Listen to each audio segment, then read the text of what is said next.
Hello everyone, আসসালামু আলাইকুম। আজকের রেসিপি থাকছে মলা মাছ চচ্চড়ি। সো শুরু করছি আজকের রেসিপি।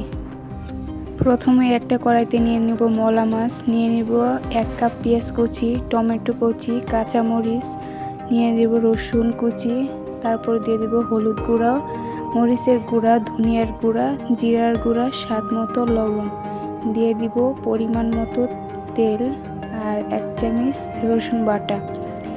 উপকরণগুলো ভালো করে হাত দিয়ে মাখিয়ে নেব। তারপরে দিয়ে দিব পরিমাণ মতো পানি। যতটুকু রান্না করার জন্য লাগবে ততটুকু পানি দিয়ে ঢেকে দেব।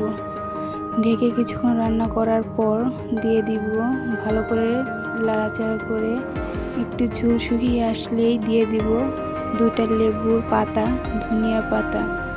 এভাবে কিছুক্ষণ রান্না করে ঝোল শুকিয়ে নিলেই রান্না রেডি। সো গাইস, ভিডিওটি যদি ভালো লাগে অবশ্যই সাবস্ক্রাইব করবেন, লাইক, শেয়ার অ্যান্ড কমেন্ট করবেন। আজকের রেসিপি এই পর্যন্ত। আল্লাহ হাফেজ।